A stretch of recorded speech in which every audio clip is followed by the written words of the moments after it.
Olá, eu sou Amanda Guerra, do Fórum EJA Rio, e hoje nós estamos apresentando a quinta edição da série Fórum EJA Responde. Para conversar conosco, a gente chama Jane Trajano, uma professora do Programa de Educação de Jovens e Adultos do município do Rio de Janeiro, professora do CIEP Gustavo Capanema. Ela vai conversar sobre uma questão muito importante nesse momento. Por que não podemos voltar às aulas presenciais agora? Na última segunda-feira, tivemos uma audiência pública aqui no Rio de Janeiro para tratar desse assunto. E nesse momento foram levantadas várias questões.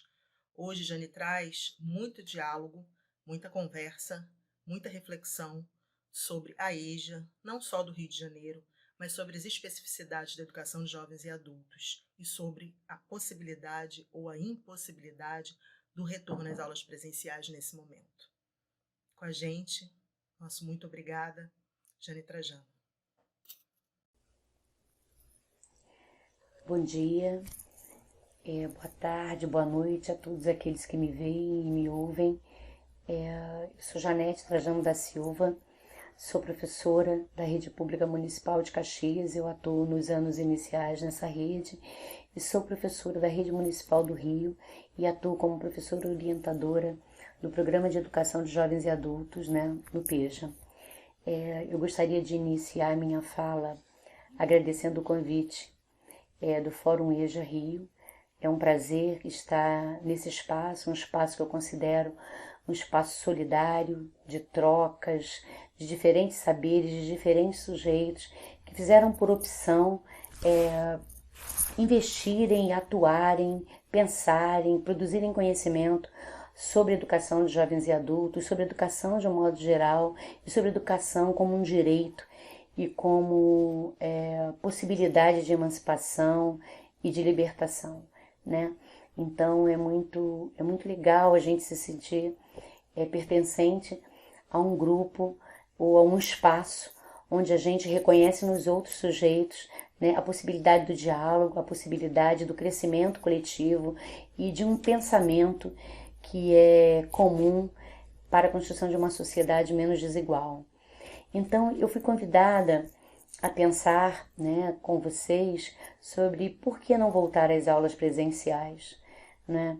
E pensar em voltar às aulas presenciais está condicionado a uma avaliação,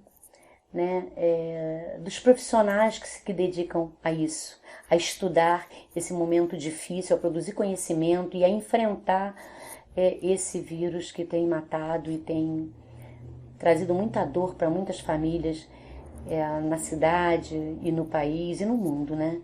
Então, ouvir a ciência, ouvir os profissionais que dedicam a sua vida ao combate do coronavírus é a primeira condição para que a gente possa pensar no retorno das aulas presenciais.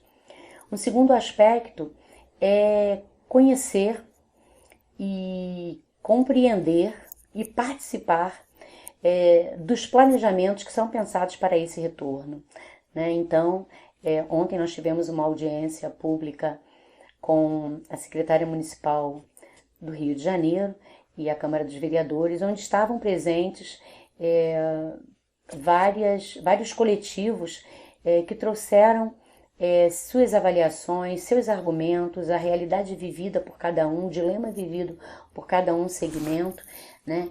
E eu creio que foi um debate muito produtivo, que permitiu que a gente olhasse, né, os desafios vividos por cada universo que compõe a educação pública municipal, né? Eu acho que isso é sempre muito importante e eu particularmente me senti muito feliz em ver algumas falas que compreendem o momento difícil que a gente vive, né?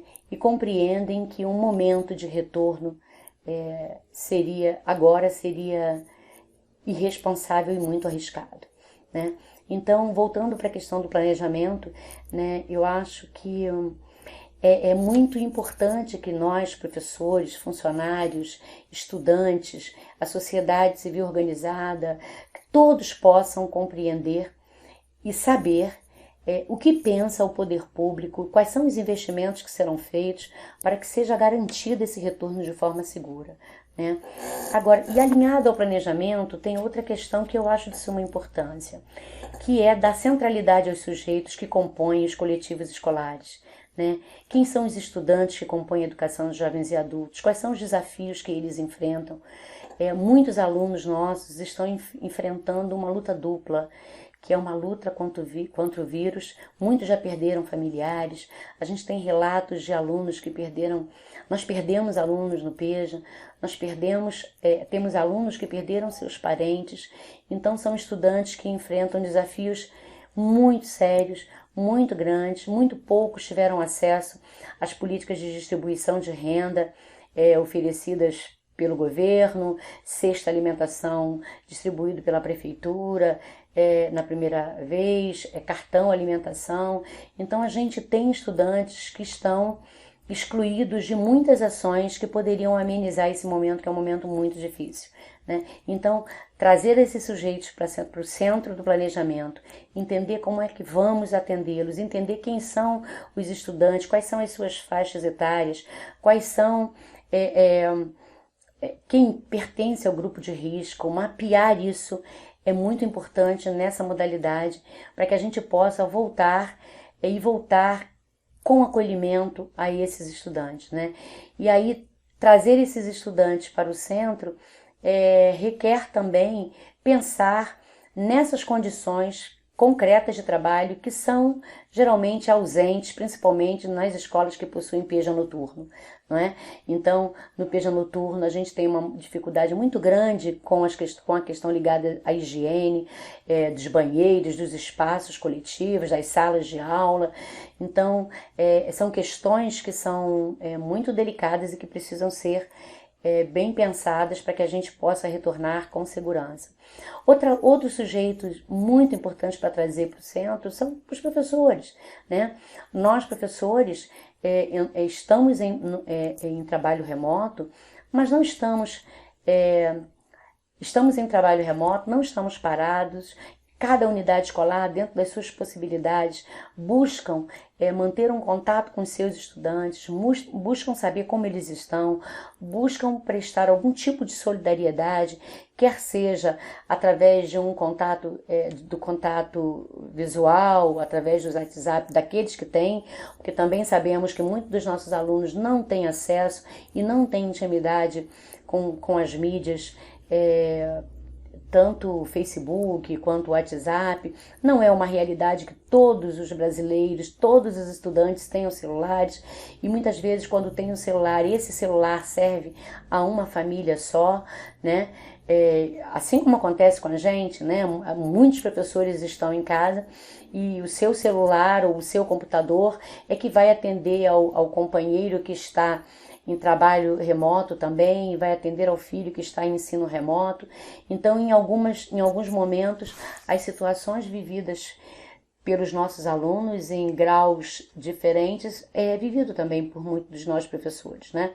Então, trazer esse professor, né, para compreender quais são os enfrentamentos que a gente está tendo, né, que nós estamos tendo, nós professores estamos tendo, compreender quais são as dificuldades que a gente enfrenta para poder nos aproximarmos dos alunos, estabelecer algum tipo de diálogo, o que pensamos sobre a organização curricular na educação de jovens e adultos, são ações que carecem de discussão e são ações que carecem da nossa participação efetiva, não é?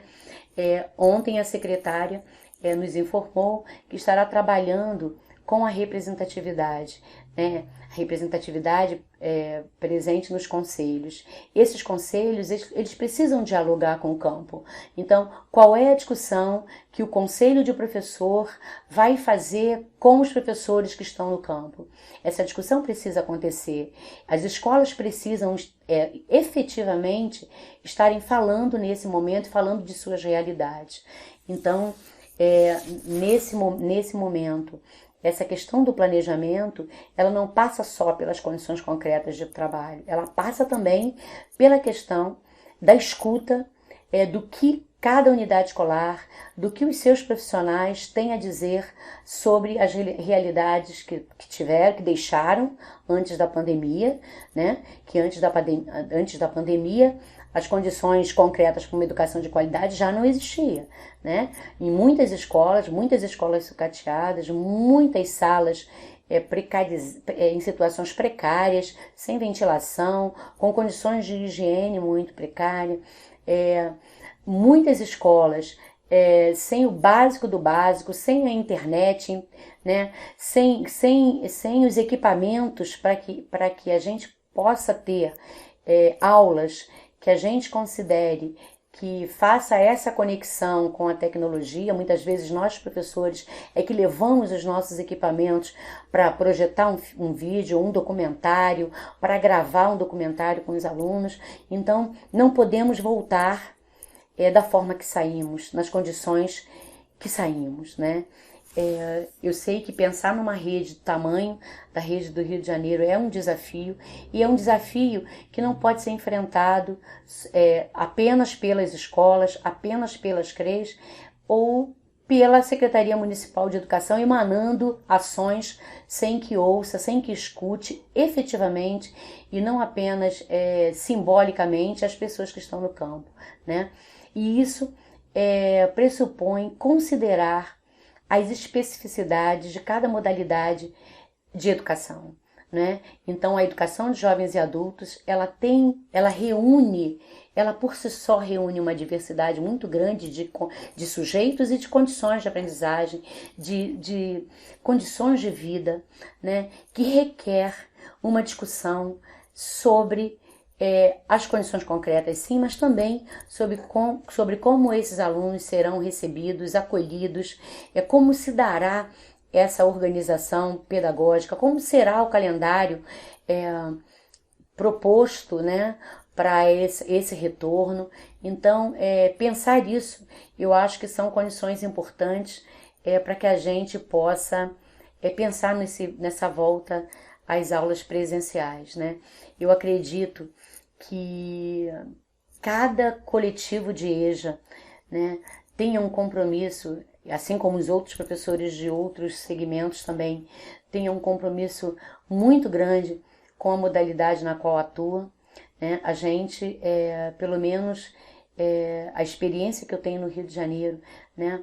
A experiência que eu tenho no Programa de Educação de Jovens e Adultos, uma política pública séria, que veio ao longo do tempo acumulando experiências e discussões sobre essa modalidade, né? Temos dentro do programa professores que estão atuando com pesquisas sobre o seu fazer, com pesquisas sobre as escolas onde atuam. Eu acho que esse segmento tem muito a contribuir, tem muito a dizer para esse planejamento. E eu acho que isso é um espaço que a gente precisa conquistar e que nós, enquanto coletivo, precisamos estar atentos aos movimentos que serão feitos para que esse retorno aconteça, né? Eu acredito nos movimentos locais, nos movimentos das unidades escolares, nos movimentos das coordenadorias, nos movimentos que partam do cotidiano escolar, produzindo saberes e produzindo conhecimento sobre suas práticas, sobre suas necessidades, sobre seus sujeitos, né?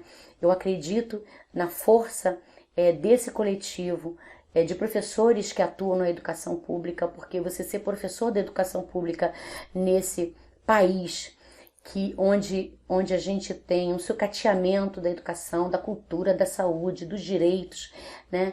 Uma negação de tudo que a gente conseguiu acumular ao longo dos anos em termos de experiência e de conhecimento.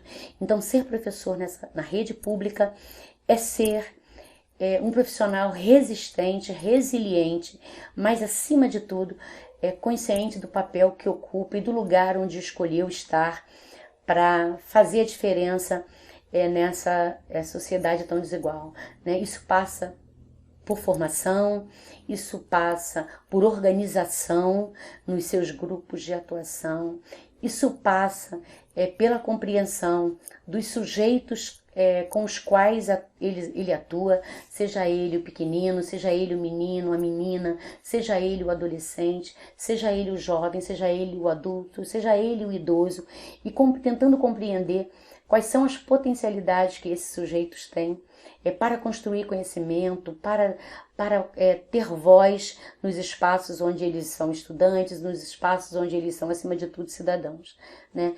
Então, a minha contribuição para essa conversa é no sentido de pensar que voltar às aulas presenciais pressupõe um movimento que é um movimento anterior, que é o de planejamento, que é o de encontro, que é o de escuta. E eu gostaria de terminar minha fala agradecendo ao Fórum EJA Rio, agradecendo a todos que me ouviram, dizer que eu acredito que nós vamos sair dessa juntos, né, mais fortalecidos, mas com certeza com muita luta pela frente, que só é possível ganhar, que só é possível conquistar com o debate, com o diálogo, com a compreensão de que o diálogo nem sempre é concordância, com a construção, construir argumentos sobre aquilo que a gente defende é pedagógico e é formador. Então, eu gostaria de agradecer muito a oportunidade, desejar que todos fiquem bem, desejar que isso passe logo e que a gente possa voltar às nossas escolas, ao contato com os nossos alunos de uma forma segura e de uma forma digna. Obrigada, fiquem bem. Luz e paz a todos.